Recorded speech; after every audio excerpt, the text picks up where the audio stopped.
پاکستان فلموں کی اداکارہ صبیحہ خانم دنیا سے منہ موڑ گئی۔ انا للہ و انا الیہ راجعون۔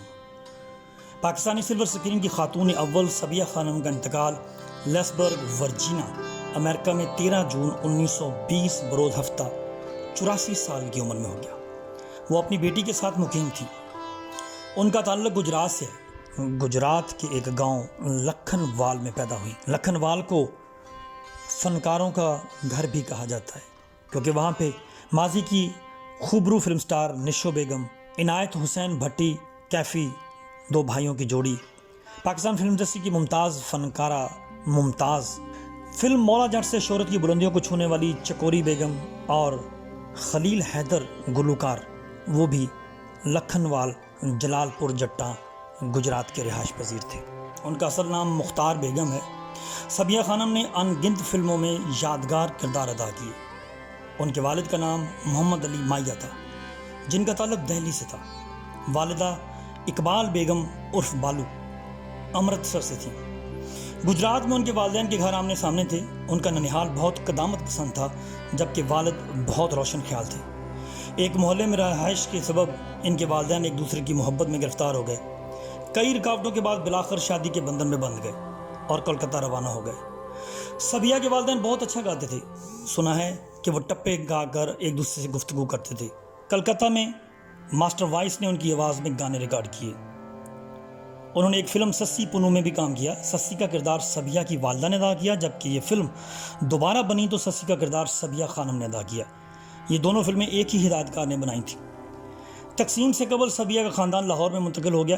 کچھ ہی عرصہ بعد صبیحہ کی والدہ کا انتقال ہو گیا۔ اس وقت صبیحہ تقریباً 7 برس کی تھیں۔ ماں کے انتقال کے بعد صبیحہ کے نانا نے ان کی پرورش کا ذمہ اٹھایا۔ صبیحہ نے بچپن کے چند برس گجرات کے ایک گاؤں میں گزارے جہاں انہوں نے ایک مسجد میں دینی تعلیم حاصل کی۔ گاؤں کی سادہ زندگی نے صبیحہ کی زندگی پر گہرے نقوش چھوڑے۔ وہیں انہوں نے گھریلو امور سیکھے۔ وہ جانوروں کی دیکھ بھال بھی کرتی تھیں۔ سخت مزاج نانا نے صبیحہ کو کبھی والد سے نہ ملنے دیا۔ 12 برس کی عمر میں صبیحہ نانا کے ساتھ کوئٹہ منتقل ہو گئی۔ اس وقت وہاں ایک سٹیج کمپنی پرفارم کر رہی تھی جس میں ایک اداکار محمد علی مائیا بھی تھے۔ صبیحہ نے نانا سے ضد کی کہ وہ اپنے والد سے ملیں گی۔ نانا اپنی بیٹی کی نشانی کو کھونا نہیں چاہتے تھے، لہٰذا انہوں نے صبیحہ کو والد سے ملنے سے روکا۔ تاہم صبیحہ کی ضد کے آگے ایک نہ چلی۔ بالآخر والد سے ملاقات کے بعد ان کے ساتھ رہنے کو ترجیح دی، جس کے بعد صبیحہ کے نانا نے عدالت میں درخواست دائر کی کہ نابالغ بچی کو زبردستی چھینا جا رہا ہے۔ صبیحہ نے عدالت میں بیان دیا کہ وہ والد کے ساتھ جانا چاہتی ہیں، لہٰذا عدالت نے صبیحہ خانم کے حق میں فیصلہ دے دیا۔ والد کے انتقال تک صبیحہ ان کے ہمراہ رہیں۔ والد کے گھر صبیحہ کی ہر عیش و آرام کا خیال رکھا جاتا تھا۔ بہرحال عدالت کے فیصلے کے بعد صبیحہ کا گاؤں سے رشتہ ٹوٹ گیا اور وہ واپس پلٹ کر نہیں گئی۔ صبیحہ خانم نے 1950 سے 1960 تک پاکستان فلم انڈسٹری پر راج کیا۔ 1948 میں مختار بیگم اپنے والد کے ساتھ ایک دوست اللہ بخش سلطان گھوسٹ کے گھر مہمان کے طور پر ٹھہری۔ وہاں لوگوں کے ساتھ وہ تھیٹر کی ریہرسل دیکھنے کے لیے گئیں تو واپس گھر آ کر بولیں کہ یہ کام تو میں بھی کر سکتی ہوں، بولا یہ کون سا مشکل کام ہے۔ اتفاق سے دوسرے دن اس کھیل کی اداکارہ کہیں غائب ہو گئیں اور تھیٹر نہ پہنچی تو اس کی جگہ اقبال بیگم کو کاسٹ کیا گیا۔ انہیں یہاں ایک پرانی پنجابی فلم کا گانا جس کے بول تھے کتھے گئے ہوں پردیسیا وے۔ اس دن انور کمال پاشا، فضلی اور مسعود پرویز صاحب تھیٹر میں موجود تھے۔ انہیں اقبال بیگم کی اداکاری بہت پسند آئی اور انہوں نے اسے خوب سراہا۔ اقبال بیگم کی اداکاری دیکھ کر جلد ہی ان کے والد محمد علی نے ڈرامہ نگار نفیس خیالی سے اپنی بیٹی کا تعارف کروایا۔ نفیس خیالی نے اقبال بیگم کو بت شکن میں ایک رول کی آفر کی جسے انہوں نے قبول کر لیا۔ نفیس خیالی نے اقبال بیگم کو صبیحہ خانم کا نام دیا۔ اس کے بعد نفیس خیالی کی سفارش پر صبیحہ کو ڈائریکٹر مسعود پرویز کی فلم بیلی میں ایک رول مل گیا۔ یہ صبیحہ خانم کی پہلی فلم تھی اور مسعود پرویز بھی ایز اے ڈائریکٹر پہلی فلم تھی، اور واقعی اپنے دور میں صبیحہ خانم نے فلم انڈسٹری پر حکومت کی۔ 7 اپریل 1950 میں انور کمال پاشا کی فلم دو آنسو ریلیز کی گئی۔ اس فلم میں صبیحہ خانم نے نوری کا کردار ادا کیا۔ ہیروئن کے طور پر یہ ان کی پہلی فلم تھی۔ یہ پاکستان کی پہلی فلم تھی جس کے پاکستان کے سینما گھروں میں 25 ہفتے شاندار نمائش جاری رہی۔ اس فلم کے نمایاں فنکاروں میں سنتوش کمار، صبیحہ خانم، اجمل اور علاؤالدین تھے۔ اس کے بعد صبیحہ نے اپنی اگلی فلم آغوش میں مزید کامیابیاں سمیٹیں۔ اس فلم کے ڈائریکٹر مرتضیٰ جیلانی تھے اور اس فلم کی کاسٹ میں صبیحہ، سنتوش اور گلشن آرا تھیں۔ 1953 میں انور کمال پاشا کی غلام اور 1954 میں گمنام اور سہنی میں کام کیا۔ 1956 میں ایم ایس ڈار کی فلم دلہ بھٹی نمائش کے لیے پیش کی گئی۔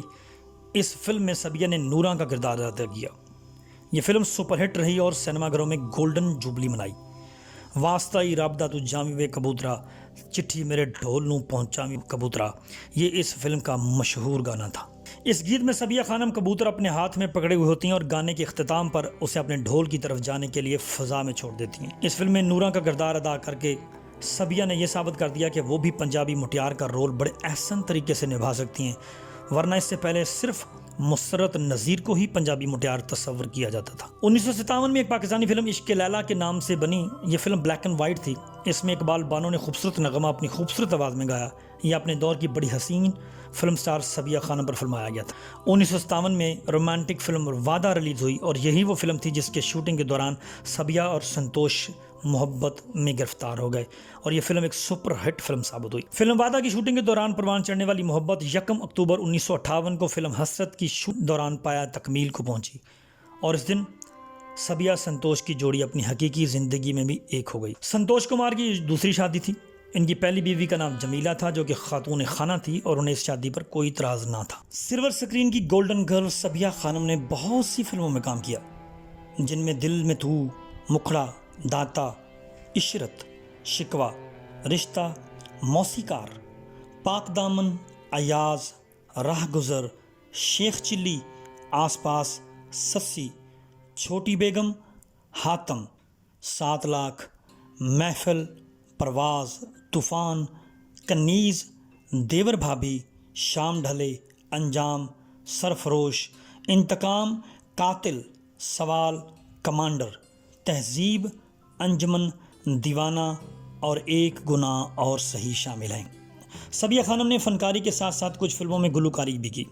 1982 میں انہوں نے 2 مشہور ملی نغمے گائے، سونی دھرتی اللہ رکھے، قدم قدم آباد تجھے، جگ جگ جیوے میرا پیارا وطن۔ 11 جون 1982 کو ان کے شوہر اور پاکستان فلم انڈسٹری کے نامور فنکار سنتوش کمار انتقال کر گئے۔ ان کے انتقال کے بعد صبیہ خانم کو کافی مسائل کا سامنا کرنا پڑا، مگر وہ جلد ہی اپنی بیٹیوں اور بیٹے کے پاس امریکہ چلی گئیں۔ صبیہ خانم وہ پہلی اداکارہ ہے جنہوں نے 1986 میں گورنمنٹ آف پاکستان سے حسن کارکردگی کی بنا پر ستارہ امتیاز وصول کیا۔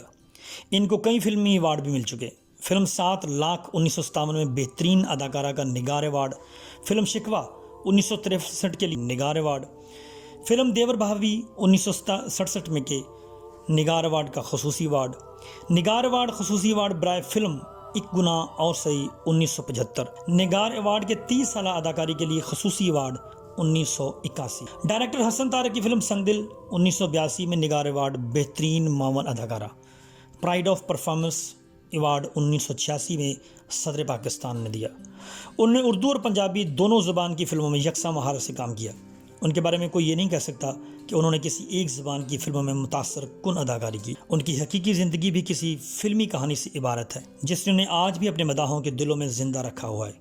ملکوتی حسن، دلکش آواز کی مالک صبیہ خانم نے لالی ووڈ پر 4 دہائیوں تک اپنے مداحوں کو اپنے سحر میں مبتلا رکھا۔ صبیہ خانم پاکستان فلم انڈسٹری کا وہ نام جس نے پاکستان فلم انڈسٹری کو بہت پہچان دیا، مقام دیا، وہ اب اس دنیا میں نہیں ہے۔ انا للہ و انا الیہ راجعون۔